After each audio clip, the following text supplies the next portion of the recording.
ketemu lagi dengan Morning Coffee Session yang teranyar katanya Sania host tetap kayaknya yang akan menjadi terus-terusan ada di Morning Coffee di setiap minggunya atau di setiap 2 minggunya atau di setiap 3 minggunya, tergantung dari tim kreatif lagi kapan mau nge-up videonya.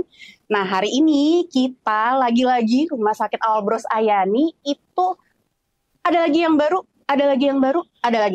Kalau masih ketinggalan, bisa klik link yang sebelumnya ada di atas di sini. Itu ada video kita sebelumnya membahas tentang hiperbarik. Hari ini kita spill lagi ada dokter baru yang lagi-lagi bergabung di Rumah Sakit Alborz Ayani. Beliau adalah spesialis bedah, konsultan vaskular dan endovaskular. Siapa lagi kalau bukan? Semangat pagi, Dokter Robby Anggara. Selamat pagi, Dok. Iya, selamat pagi, Dok. Sehat, Dokter? Alhamdulillah. Dokter gimana, sehat? Alhamdulillah, saya mah sehat selalu. Nggak sehat juga kudu bilang sehat, Dok. Gitu. Jadi, Dok, selamat bergabung di Rumah Sakit Alborz Ayani, Dok. Nah, sekarang kita punya spesialis bedah, konsultan vaskular, dan endovaskular ya, Dok ya? Iya. Jadi, kalau gelarnya itu Dokter Robby Anggara, SPB, BVE. Ya, gitu subspesialis BVE. Spesialis BVE. Supaya halo alobrosis semuanya ini, Dok, familiar. Gitu. Karena akhir-akhir ini kan konsultan tuh juga lumayan banyak ya, Dok ya. Mereka masih bertanya-tanya kalau misalnya ini kita pergi kemana gitu sih, Dok. Gitu.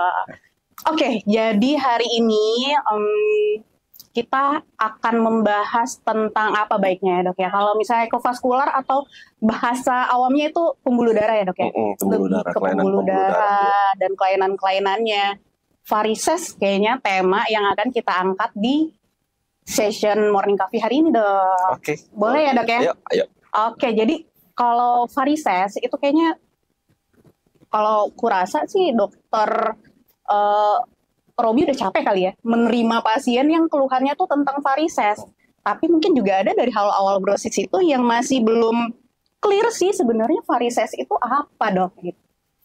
Oke, jadi sebenarnya kalau varises itu, Dok, sebenarnya kita udah sering banget mendengar ya, misalnya istilah umum dengan varises. Iya. Jadi memang kalau pengertian secara umumnya, memang varises itu pembengkakan atau pelebaran pembuluh darah vena, artinya pembuluh darah. Jadi gini, Dok, jadi sebenarnya sebelum kita memahami varises itu, memang idealnya kita harus mengenal struktur anatomi tubuh kita secara singkat dulu ya. Jadi pembuluh darah terutamanya.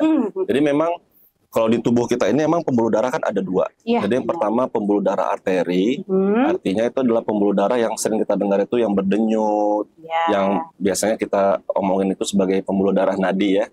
Nah, itu yang tugasnya itu mengantarkan aliran darah dari jantung ke seluruh tubuh.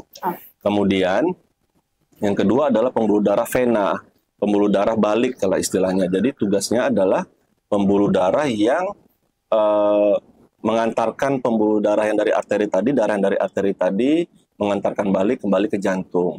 Nah, biasanya kalau varises ini memang kelainannya terdapat pada pembuluh darah vena. Oke, pembuluh darah balik tadi ya, Dok. Pembuluh darah balik. Biasanya kalau varises ini memang paling sering itu kelihatannya sih yang pembuluh darah yang seperti kayak ada benjolan menonjol di kaki, terutama di betis kan yang berkelok-kelok. Nah, seperti itu kira-kira, Dok. Berarti varises itu memang yang ada di kaki aja, Dok? Jadi sebenarnya gini, varises itu sebenarnya semua tubuh kita kan pembuluh darah vena banyak, Dok. Ada di mana-mana, di tangan ada, di kaki, bahkan di hati, bahkan di daerah genitalia pun kita punya gitu. Jadi memang varises itu pengertiannya hanya general saja, hanya umum saja. Jadi varises itu ya kalau pada kaki kita bilangnya varises. Kalau misalnya pada genitalia pada laki-laki misalnya kita ngomongnya itu seperti varikokel seperti itu ya. Kalau misalnya di hati, misalnya varises esofagus, seperti itu. Jadi memang intinya termasuk hemoroid pun sendiri, ambeien wasir itu juga kita bisa omongkan atau istilahkan dengan varises sebenarnya. Jadi pelebaran pembuluh darah pada pembuluh darah balik atau vena di daerah saluran pembuangan atau anus, seperti itu. Oke. Tapi mungkin kita boleh agak detail ke yang di kaki ya, Dok ya? Iya. Karena pertama tuh estetika.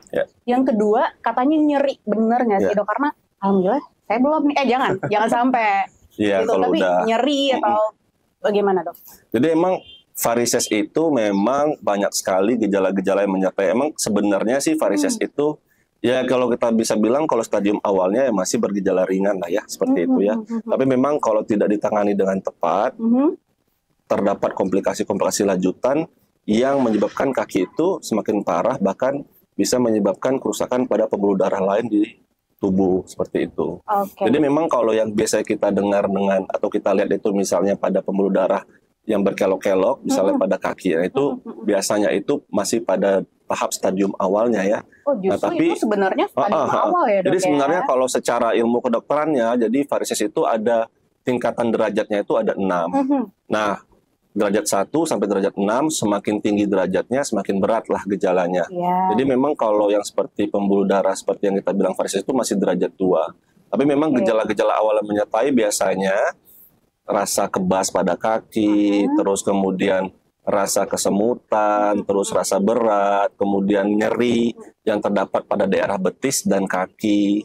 Kemudian biasanya itu semakin memberat itu pada setelah aktivitas pada sore hari, terus kalau pada waktu kita istirahat malam hari, kalau misalnya kita mengangkat kaki, mungkin gejala bisa lebih berkurang, seperti itu. Itu baru gejala-gejala awal.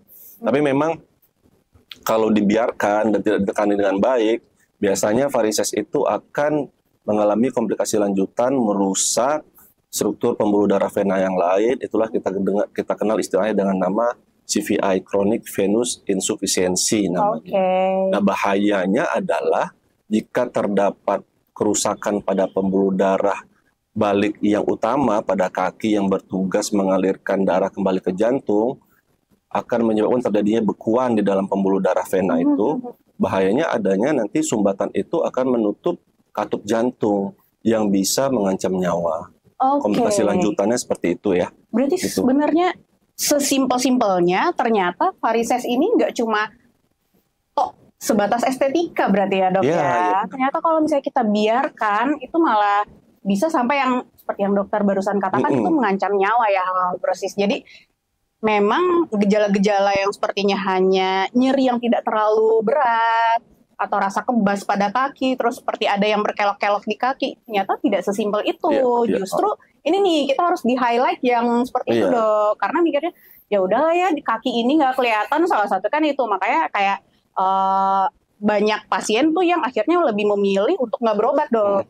Gitu karena memang kadang-kadang memang pasien itu mungkin karena gejalanya sifatnya ringan ya, jadi beberapa pasien itu ya istilahnya denial, menyangkal ya sudahlah nggak apa-apa gitu. Atau menunda aja sepele karena memang nggak tahu gimana kelanjutannya. Nah di sinilah kita beritahu bahwa ternyata varises nggak sesimpel itu tuh gitu. Boleh jadi thumbnail deh kayaknya itu tim kreatif, ya kan? Itu bahwa varises tidak sesimpel itu, kayak gitu. Nah cuma mungkin kita boleh sedikit backward nih, Dok. Penyebab dari varises itu sendiri sebenarnya apa aja, Dok? Jadi sebenarnya penyebab, terus kemudian faktor resiko sebenarnya banyak dan bervariatif sih sebenarnya ya. Tapi memang multifaktorial ya, Dok. Tapi emang ternyata penyebab utamanya sih sebenarnya ya habit atau kebiasaan. Paling sering itu adanya kebiasaan berdiri atau duduk yang lama. Misalnya dalam satu posisi tertentu.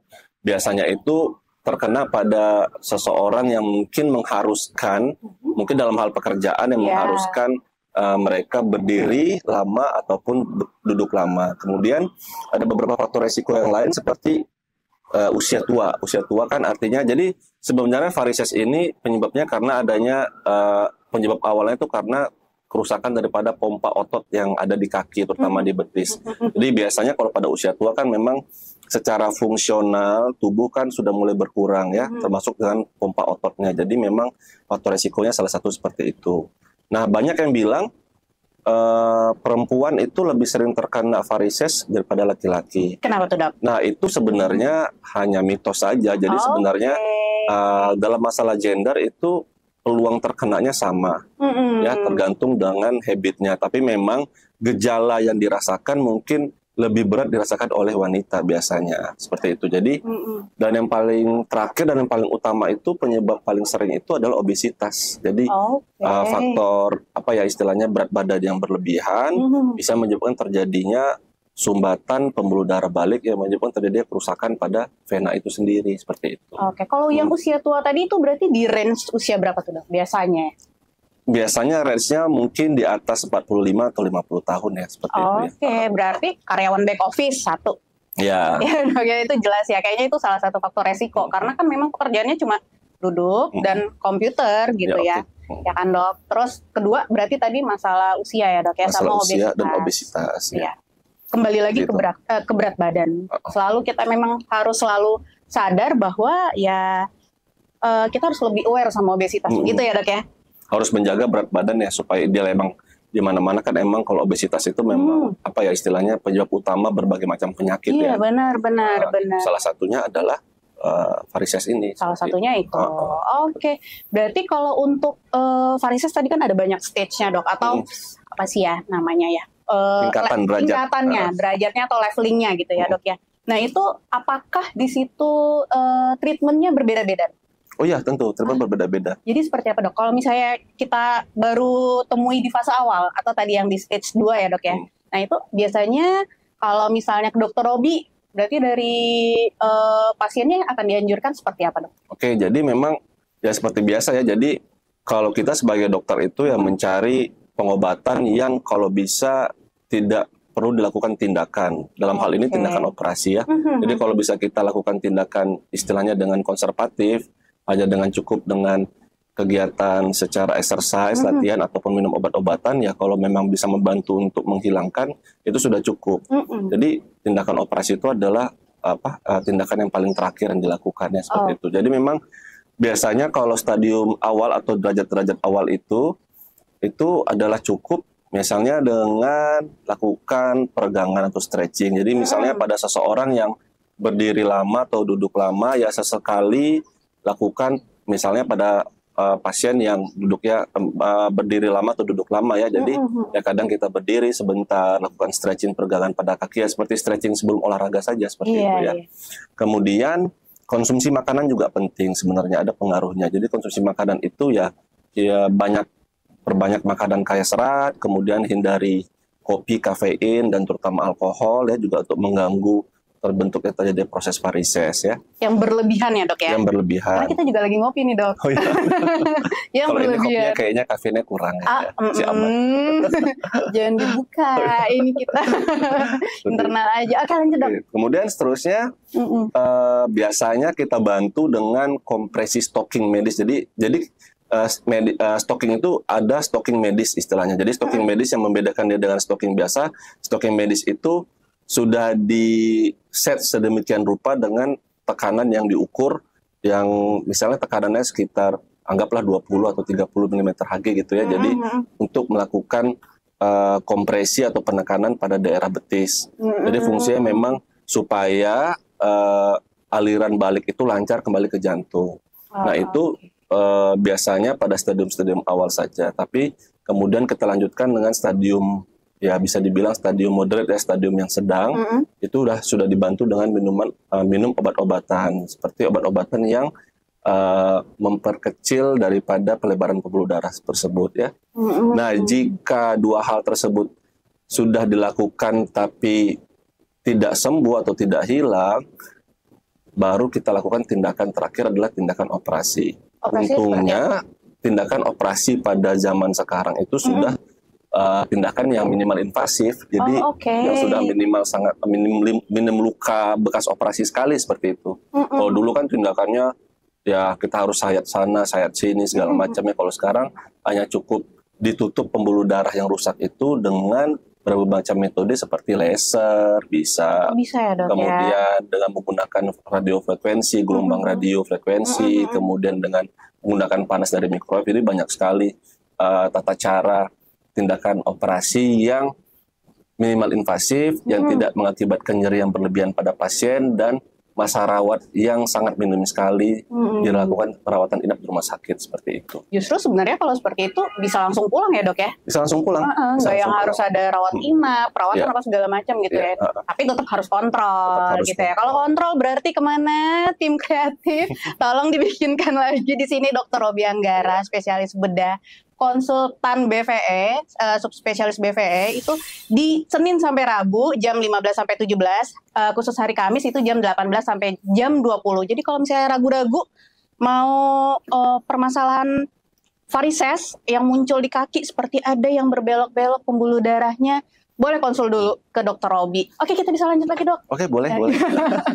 Suka kayak gitu, tiba-tiba pengen promo, Dok. Jadi kalau misalnya pasien-pasien yang akhirnya harus tetap ada tindakan operasi tadi yang walaupun minimal invasif, itu pada pasien yang seperti apa, Dok? Jadi biasanya pasien-pasien yang memang, ya sebenarnya kalau varises itu pun sendiri ya, sebenarnya kalau juga sudah ditemui dengan pembuluh darah yang berkelok-kelok yang sudah banyak banget pada kaki ya, memang dengan stretching ataupun dengan penggunaan stocking medis ya mungkin sudah tidak terlalu memiliki efek yang maksimal sebenarnya. Jadi tetap harus kita lakukan tindakan operasi dengan tindakan minimal invasif itu sendiri seperti itu. Tapi memang jika memang sebaiknya kalau saran saya, jadi memang kalau sudah dirasakan hal-hal sedemikian rupa, ditemukan varises atau pembuluh darah berkelok-kelok, kemudian kakinya juga sering nyeri, memang harusnya sebelum ngomong tindakan medis ya harus kita periksa dulu secara diagnostik menggunakan USG biasanya. Jadi kita lihat ini kerusakan pembuluh darahnya yang mana aja nih. Karena memang untuk melakukan tindakan operasi kan kita harus tahu dulu yang rusak mana. Jangan sampai nanti yang bagus malah kalau kita tidak mapping dengan benar kan nanti takutnya yang bagus malah kita lakukan tindakan juga kan gitu. Kita buang juga atau kita tutup juga pembuluh darahnya seperti itu. Jadi memang idealnya memang sebaiknya sebelum dilakukan tindakan medis memang harus kita periksa dulu ke poli atau ke rawat jalan, kita lakukan USG dengan benar, kita mapping, kemudian kita jelaskan kepada pasien terkait penanganan lanjutannya seperti apa, seperti itu. Oke, balik lagi berarti kalau bingung ke poli Dokter Robi. Tadi udah ya, tinggal ditambahin aja minta tolong.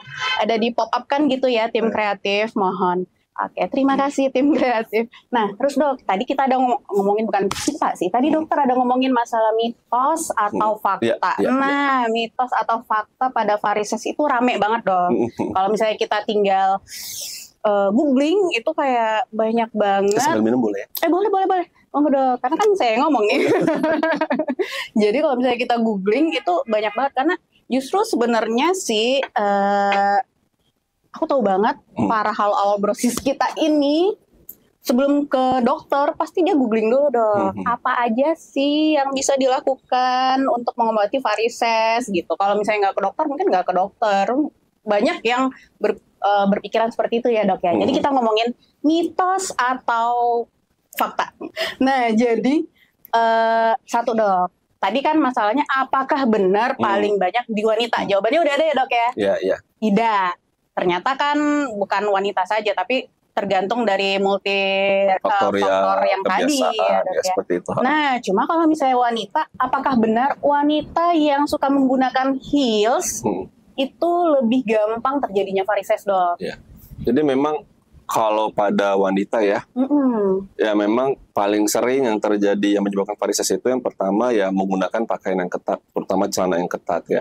Kemudian menggunakan sepatu heels yang tinggi gitu, yang heelsnya bisa berapa? Sudah bisa 20-30 cm ya Dok. Itu gimana jalannya? Itu engrang kali Dok, bukan heels. Jadi memang tunggu sebentar, 30 cm itu penggaris tuh. Beneran engrang. Ini dia yang dimaksud sama Dokter Robi. Para perempuan menggunakan engrang. Ya Dok, paling sekitar 5-7 cm. Ya kalau misalnya digunakan terus-menerus mungkin ngefek kali ya. Iya, jadi emang intinya kan memang aliran darah vena ini ya secara logikanya kan memang aliran darah yang dari posisi paling bawah yang harus balikin ke jantung lagi kan memang kita kan setidaknya perlu tekanan atau perlu tenaga ya. Nah, tenaga itu didapat dari pompa otot. Jadi kalau semakin dipompa kan semakin lama semakin naik, semakin cepat alirannya. Nah, kenapa bisa terjadi kerusakan pembuluh darah kan secara garis besarnya memang karena alirannya yang lambat kembali ke jantung, lama-lama darah itu menjadi beku, tersumbat. Nah, kaitannya dengan penggunaan celana ketat yang berlebihan dan heels itu memang itu akan menghambat kerja daripada pompa otot kaki. Jadi pompa otot kaki itu tidak maksimal Dok jadinya. Yang seharusnya mungkin pompa ototnya bisa kencang, ternyata dengan menggunakan celana yang ketat ataupun heels itu mengurangi daya pompa pada otot kaki. Sehingga memang kalau dibiarkan terus-terusan setiap hari dilakukan, ya otomatis akan menyebabkan kerusakan pada pompa otot kaki itu sendiri. Nah, itulah nanti yang akan berperan penting dalam menyebabkan terjadinya varises seperti itu. Oke, jadi agak worry sih nih dengan Kemudian yang kedua tuh paling sering adalah wanita hamil, itu juga harus hati-hati. Oh, oke. Nah, jadi kalau wanita hamil otomatis kan memang terjadinya peningkatan hormon satu, yang kedua terjadinya peningkatan berat badan, ya.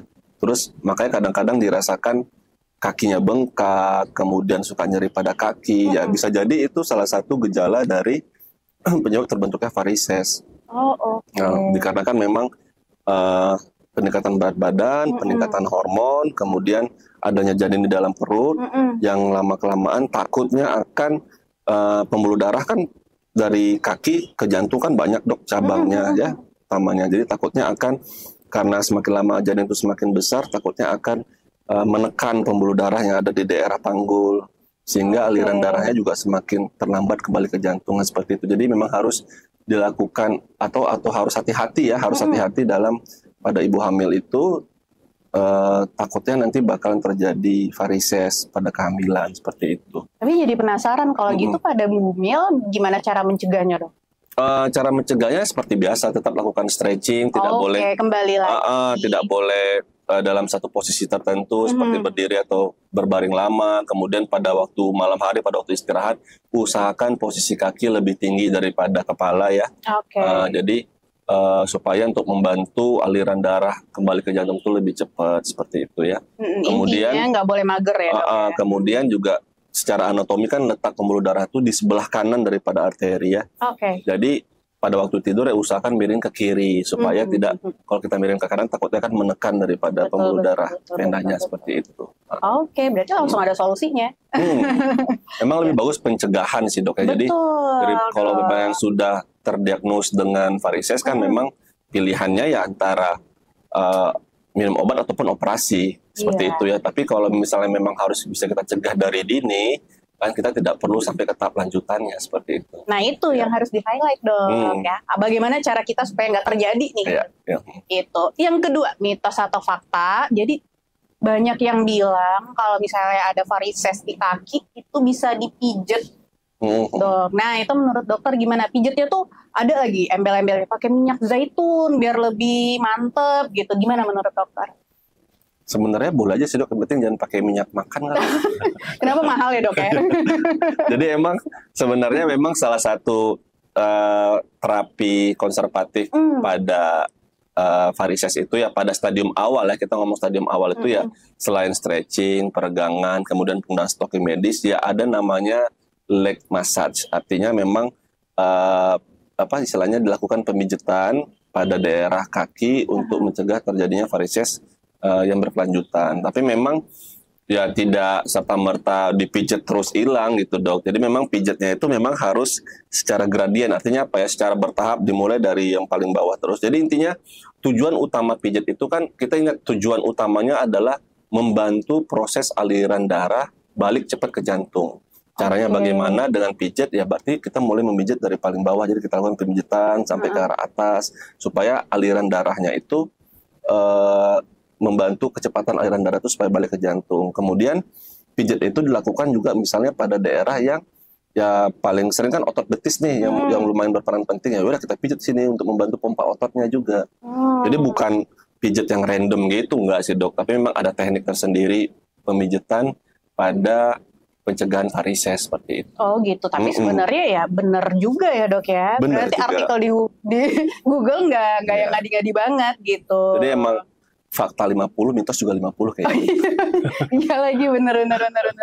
Nah yang ketiga nih dok, mitos atau fakta.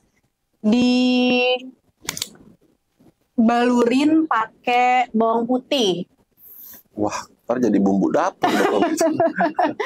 Gimana menurut kalau dokter? Itu sih hangat kali ya, atau apa ya? Selama saya, kalau secara ilmu medis ya, ilmu kedokterannya memang saya tidak pernah menemukan artikel seperti itu, misalnya ilmu seperti itu ya. Cuma memang sebaiknya ya tidak terlalu berpengaruh apa-apa sih dok. Kalau mungkin pasien merasa ya mungkin benar dok mencari hangat kali ya, mungkin dengan posisi yang kulit lebih hangat, berasanya mungkin nyerinya lebih berkurang atau lebih ringan seperti itu. Cuma memang hati-hati pada pemakaian segitu, malah nanti menambah komplikasi yang lain, iritasi kulit kan dok, bisa jadi iya, kan. salah satunya baunya. Belum lagi tuh emaknya marah apa enggak tuh bawang putihnya hilang di dapur.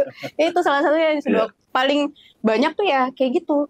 Pertama pijat, ternyata ya masih ada tempatnya. Tapi kalau untuk bawang putih, saya rasa sih tidak terlalu, ya saya rasa itu mitos. Jadi tidak terlalu berpengaruh apa-apa sih sebenarnya. Oke deh dok. Yang keempat, selain bawang putih nggak ketinggalan dok. Kayak judul kita sekarang, balurin pakai kopi. Waduh. Menurut dokter gimana? Kalau itu udah fix mitos. Okay. Kalau seperti itu. Setuju ya dok ya? Itu fix mitos. Pertama udah nggak ada efek apa-apa, mubazir, mending buat diminum, itu aja sih. Karena memang begini dok, jadi memang tingkatan lanjutan daripada penyakit varises ini akan terbentuk terjadinya luka. Jadi biasanya kalau pada stadium lanjut itu di daerah betis ke bawah itu nanti terjadi perubahan warna kulit lebih menghitam. Nah lama-kelamaan misalnya jika terbentuknya luka, either itu misalnya lukanya mungkin karena kepentok sesuatu ya, misalnya akhirnya luka itu akan jadi sulit sembuh. Ya, jadi kalau seandainya kita lakukan dengan terapi bawang putih, kopi, dan terkena luka, intinya kan kalau luka terbuka kan akan mengundang kuman masuk ke dalam tubuh. Betul. Nah, ditakutkan nanti bakalan jadi sumber infeksi pada luka tersebut. Jadi lukanya makin susah sembuh, kemudian mungkin bisa makin melebar. Malah nambah masalah baru ya dok ya. Oke. Terus yang terakhir, mitos atau fakta kita dok. Apakah ada, kayak penyakit kencing manis atau diabetes, terus darah tinggi atau hipertensi, itu bisa kayak membuat seseorang atau menjadi faktor resiko terjadinya varisesnya dok? Oke. Jadi memang kalau faktor resiko varises itu memang kalau penyakit gula, hipertensi, dan lain-lain itu memang bukan termasuk faktor resiko varises. Tapi penyakit gula dan hipertensi itu merupakan faktor resiko kelainan pembuluh darah arteri. Ini jauh lebih bahaya dok sebenarnya. Karena pembuluh darah arteri itu yang berdenyut itu kan tugasnya mengalirkan darah dari jantung ke seluruh tubuh. Nah kalau itu tersumbat itu jauh lebih bahaya dok. Nah jadi memang kan makanya hati-hati penyakit gula, penyakit hipertensi, nah itu harus benar-benar dihindari karena ditakutkan kalau terjadi sumbatan pada pembuluh darah arteri, nah itu memang efeknya jauh lebih masif, jauh lebih bahaya dibandingkan kerusakan pada vena seperti itu. Berarti yang artinya memang nanti kalau misalnya arterinya pun tersumbat, otomatis kan venanya juga alirannya jadi nggak lancar juga kan. Benar. Berarti ya sebenarnya sekompleks itu sebenarnya ya dok ya. Connecting, berhubungan lah ya. Iya. Dan setiap pasien ya case by case ya dok ya. Bukan berarti satu pasien dan pasien lain akan sama treatmentnya, tergantung dari underlying disease-nya atau penyakit yang diderita oleh pasien itu sendiri gitu ya. Satu-satunya adalah nggak bisa berobat hanya dengan googling ya dok ya. Iya. Apalagi mengikuti mitos-mitos yang udah kita bahas tadi salah satunya. Salah satu jawaban yaitu hanya konsul ke Poli Dr. Robi Anggara, spesialis bedah, Senin sampai Rabu dan hari Kamis di Rumah Sakit Albros Ayani. Mungkin sekarang untuk varises cukup itu aja ya dok ya. Tapi kalau misalnya ada pertanyaan-pertanyaan lagi dari hal albrosis kita, itu bisa langsung komen di bawah. Akan bisa ditindaklanjut sama tim kreatif. Kemudian apabila ada pertanyaan-pertanyaan terkait polirat jalan atau layanan-layanan unggulan kita yang lainnya, itu bisa langsung hubungi customer care Rumah Sakit Albros Ayani, nomornya ada di description box. Kemudian kalau misalnya mau bikin appointment berobat ke Rumah Sakit Albros Ayani, itu juga ada linknya di bawah, semuanya udah ditampilkan oleh tim kreatif kita. Rajin banget, terima kasih tim kreatif, dan terima kasih Dr. Robi Anggara, itu sangat mencerahkan kita, banyak highlight yang ternyata varises tidak sesimpel itu ya dok. Sekompleks itu, kelihatannya hanya untuk estetika, ternyata enggak. Bisa sampai itu, paling parahnya tadi sampai mengancam nyawa ya dok ya. Oke deh, kalau kayak gitu Morning Coffee hari ini sampai di sini aja. Dr. Sania dan Dr. Robi Anggara undur diri dulu. Rumah Sakit Albros Ayani, thank you.